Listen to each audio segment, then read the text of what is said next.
in the previous show of the G-Bag Nation, they were Broaddus was teasing Wolchuk like, Eric Nadell might go out and you won't be able to make the trip to Oxnard. Yeah. Well, let's do this head count. You got all the shows except for Wolchuk saying not to get right. Yeah, that was unnecessarily mean. Yeah, he was just mean on whatever he did. What did KG and Reg do to them? I mean, come on. Just be in the room. It's not nice.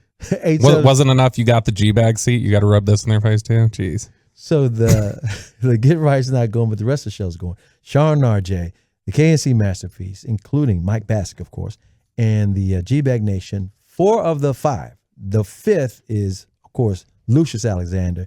He's not going to be going. He's going to be the ones and twos holding those Gators down in the Pimp Cup.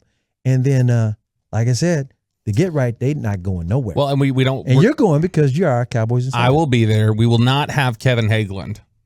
Oh, really? Yeah, Kevin Hageland's got a baby coming. That's right. Little Trajan Hageland. Trajan Hageland? Well, I mean, actually, I don't think that's the name of the baby, but I think he wanted to name him Trajan Hageland after Trajan Langdon, the Duke basketball player. Oh, yeah. And it sounds nice, Trajan Hageland. It kind of comes off. That Trajan Langdon played basketball in Alaska. Yeah, he was an Alaska kid. He actually came to a Mavericks game one year, and I was like, look at this guy. One of my most hated college basketball players of all time, Trajan Langdon.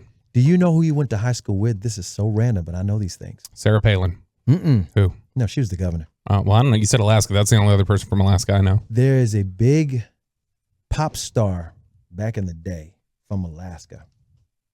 Baltimore. Nope. Oh. Yeah, I think Baltimore was actually Irish or something. Jimmy McShane. I believe that was his actual name. She. Boy Meets Girl. Nope. I'm giving Waiting on a Star to Fall. Jewel. Oh, Jewel was from Alaska? Jewel came to a Mavericks game, and I was like, oh, my God. And I was talking to her because she was there. She was dating Ty somebody, a rodeo guy. Ty, big-time cowboy. Oh, yeah. What the heck's his name? That was her boyfriend. And so they were both at the game. Ty Murray. Ty Murray, yes. Yeah, Ty Murray. See, I knew Jared. No, Jared knows every single sport. 7 seconds. Yeah. Well, anyway, bull rider. So Ty Murray was there. She was his girlfriend. And so she told me that she went to high school with Trajan Langdon. I went, really? In Alaska? She goes, yep, I'm from Alaska. And that's amazing. All I could tell you was that one tooth she's got that's kind of crooked was just staring at me. I was looking at her in the eyes, but the tooth kept staring at me, so I had to look down to make eye contact with the tooth. She keeps the crooked grill just to show the kids it's real. Exactly. Just like J. Cole. Mm-hmm. The great J. Cole. Dreamville. Yep. J. Cole single-handedly forced Dennis Smith out of Dallas. Thanks, Cole. No, he didn't do that. Well, okay. That was Dennis's stupid agent. But Dennis and J. Cole are real good friends to this day. They are. Yep. NC State, hometown. North Carolina connection. Like I said, Greenville, Geneville. But back to 940 Ty Herndon, professional bull rider. No, that's Ty Herndon is. No, it is Herndon. It was Ty Herndon. I think Ty Herndon is a country music singer from Fort Worth. Is who you're thinking of? Oh, not him. Ty Herndon was I'm gonna make sure in '64 she was born in Baton Time Rouge. It was Ty Murray. Yeah, it was Ty Murray. Don't try and throw us off. 940. Come on. Yeah, come on now. Yeah. Oh, it said Jewel actually married him, but at that time she was dating him. So yeah, they actually got married. Okay, so back to the Cowboys training camp. So Kevin Hageland's not going? No, because he's just got babies. Is he going to be on babies like his due like right when Are they going to do a phone deal? I think he's gonna. I think he's still going to be on the air. That's what I'm saying. I think he's going to be here. I'm asking. So he'll be connected to the station. But yeah, everybody else going. So who's staying with who? Sometimes there's roommate situations. Sometimes people get single rooms. It's 2 roommate situations because I think everybody else is singled up. But it'll be me and Broaddus and then Wolchuk and Chiafalo. How'd that happen?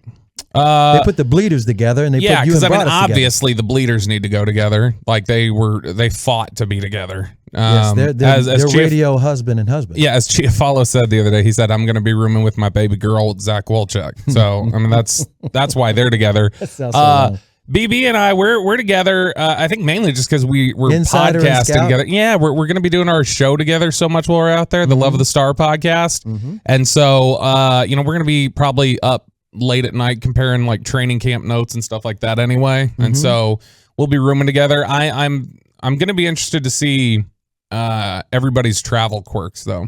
Yeah. Because I've always heard, of the basic travel quirks and I already know that I'm sure Wolchuk and Chiafalo are going to have their own, quirkiness. By the way, I was the first one to discover Bassick butt naked in the bathtub. Oh, really? When we had the big house out there at that time. Yeah, I went up there minding my own business. He was sitting there in the bathtub with bubble bath, and he said, "Don't tell the rest of the guys. Just let them come up here and find me."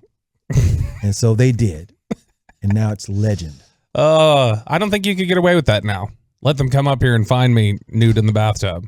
Yeah, it's a different era. It's a different era. Yeah. Although you're talking about Cowboys training camp, you're talking about athletes. that probably can't be the worst thing to happen at Cowboys training camp. Nakedness happening. I'm just telling you, be prepared. But I mean, Bassick too. He's the athlete, yeah, right? He's used to walking around the lockers. Yes. So like that's second nature to him. He's not going to do that around women, but he's going to do that around the guys. Yeah, it's the boys. You know, it's the locker room, and so that. So what's that your makes quirk? sense. You're talking about you're going to find out about their quirks. What do we need to know about you? So the one Broadus is now scared of is I will sleepwalk / sleep like. You're kidding. Not totally sleepwalk. So I wake up. You think you're going to the bathroom? I tend to not. No, it's worse than that actually. I'm always guilty of, especially when we had like little babies. When the kids were babies, I'm the wake up and then like half awake but not totally cognizant. Because your wife's just not got cold. Believing She's like cold. I believe like, oh my gosh, the baby's not breathing. And so I will like pick the sleeping baby up and try and wake them up and then wake my wife up saying the baby's dead. Like that's me. No. Yeah, I've done that a lot. And so my brother, that I used to like act things out too in my sleep. My brother came in one time to tell me I was napping and came in to tell me it's time for dinner when I was a teenager. And I just woke up and was like half awake and I just said, "Who are you?" And he said, "Your maker." And he grabbed me and shook me by my shoulders, just screwing with me. And I don't remember this, but I grabbed his head. We had bunk beds. I grabbed his head, put it between the stairs on the bunk bed, the little ladder, and I just smacked his head up and down between the different rails and then let go and fell back asleep. And you didn't remember the next day? So Broadus has got an adventure waiting on him. Yeah, but Broadus is 6'5", and I don't think he's going to tolerate that very much. And Broadus will probably, kick my ass if I do something like that. So But it's not on purpose. Well, we know it's not on purpose. I will definitely... less likely than acting things out, I'll probably talk some nonsense to Broadus. I'll be saying something that makes no sense, and he'll be going, "What?" And then, like, as I'm coming to, I'll go, "Oh, this isn't making any sense." And I just realized I came out of a sleep saying this, and then I recognize where I'm at. But I told Broadus already I'm going to take antihistamine and really knock myself out. So I'll take my Benadryl or whatever else. So you'll be doing an energy drink? No energy drinks? No. I can't do the energy drinks anymore. All those Bang energy drinks that Alec had me drink, I think they gave me gastritis. Stomach inflammation. That was a conscious effort by you. Well, it was my fault, but you influenced me. So you've given those up? Yeah. I mean, I did drink a 5-hour energy today. Okay. But, I mean, I've got my Adderall refilled. Broadus is going to have to deal with Adderall me, which Adderall me isn't so bad. It's usually just, like, stuck in a zone, like typing something out. If anything, I just don't listen very well when I'm on Adderall. Are y'all flying into Burbank? No. Flying into LAX. Oh, my God, no. Which I'm not I know. Tim Collins, I've told him for years, you got to fly into Burbank. It shaves 2 hours on your drive up to Oxnard. So that's the thing is that we're flying into LAX. What I'm not pumped about is I've got the rental in my name. Oh, and so I think I'm driving the rental out of there with Bassick and Corey. Oh, no. Man, trying to drive out of the terminal at LAX, I just know Ubering out of there is a pain. No. You're going to have to get on a bus to go to the rental location, which is not even on the property at LAX. That's going to take about an hour. And then there's a line over there at the rental property. And then you're going to drive up the 404 to try to make it all the way in the 101. And then, I mean, you're going to, in the bumper to bumper. I mean, it's going to be an adventure, but you are not going, there's no you're going to have to get on a bus. Now, I'm curious because you've been to many a training camp. 100, well, actually 36. What's the protocol here? So since I'm the driving, do I get to control the music or do I have to defer to the station veterans who have done this many times and have been at the station longer than me? Do I get to control the music as the driver or do I have to defer to Bassick or Corey? Yes. Which one? I just said it. No, the deal is it depends on who you're riding with. I think Bassick might want control. What's your general rule, though, do you think? Do you think whoever's driving should be in control of what music is being played? Well, if I'm the one driving, I usually ask, what do y'all want to hear? And if they don't say anything, that's because you have a DJ's brain. And you're just like, you want to spin the hits for them. Plus, I like all kinds of music, so I'm easy. You know what I'm saying? Easy like a Sunday morning. Like this, I'd rather listen to the radio, and by the way, they might ask for sports talk. I'm serious. They might you might not hear any music at all. You might hear some LA sports talk all the way to Oxnard.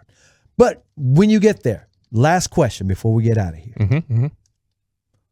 which Dallas Cowboy do you think is going to be the media darling and everybody wants to get the quote from? Outside of like the obvious, like Dak, like everybody wants to talk to Dak. Everybody knows that. Yeah. I'm gonna tell you who it is. I don't know if you're gonna say the same name. The name that I get the sense will be a big fun quote for people is gonna be Dante Fowler. I'm thinking everybody's gonna flock to Micah Parsons this year. Oh yeah, because it's like, I mean, last year no one knew, and now. Think about his offseason. He's a great quote. He's a great quote, and he's so likable and interactive on social media. And Tyler Smith will be a big one too. Tyler Smith because he's very he's funny and he's he's a first rounder and stuff like that. But in terms of like outside of the big names, I think a low key like, oh, this is everybody's favorite person to talk to, because like Joe Looney. If I was to pick a Joe Looney, somebody who's a role player who everybody wants to quote from, it'll be Dante Fowler. That's who I think. That's my prediction. Dante Fowler is a really charismatic, funny, like shoot from the hip type of guy.